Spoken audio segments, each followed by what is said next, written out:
Ayan na nga guys, ang ingredients ng ating lulutuin. Una ay gisang sibuyas.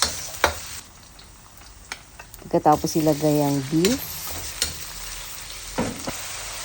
Hayaang maluto. At ilagay ang kamatis.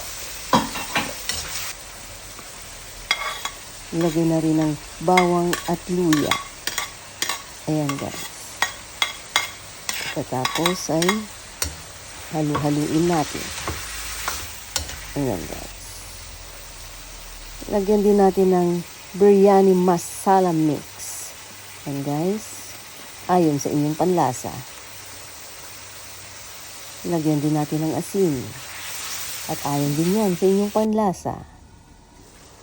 Ayan guys. Lagyan natin ng yogurt. Pampalapot at pampalasa na rin. At lagyan natin ng kaunting tubig.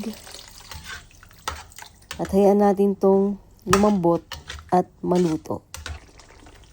Ayan nga guys, pag malapot na at ganyan na ang consistency ng inyong biryani mix, magiging okay na yan.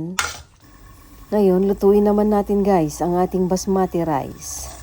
Ating spices, ilagay sa tubig. Timplahan natin ng asin. Yan guys. At pakuluin natin.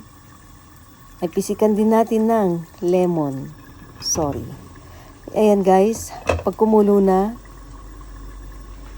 Ayan. Ilagay na natin ang ating basmati rice na nakababad. Ayan guys. Ayan guys. I-half cook lang natin ang rice at ating i-strain. Ayan na. Gawa na tayo ng layering. Layer by layer. Unahin natin ang ating curry mix. Lagyan natin ng basmati rice. At pagkatapos, lagyan natin ng coriander leaves. Pampabango. At ang ating fried onion. Pampalasa na rin. Ayan guys. Ulit-ulitin lang nating i-layer. Habang may natira pa tayong ingredients. Ganun ulit guys, ang curry mix. Pagkatapos, ang rice ulit. Then, ang ating coriander leaves. Fried onions. Ayan. And lemon slice sa ating garnish. Ayan po guys. Ayan guys, lutuin lang natin ng mga 10 minutes. In low fire lang. Ayan, hanggang maluto ang kanin. Ayun lang.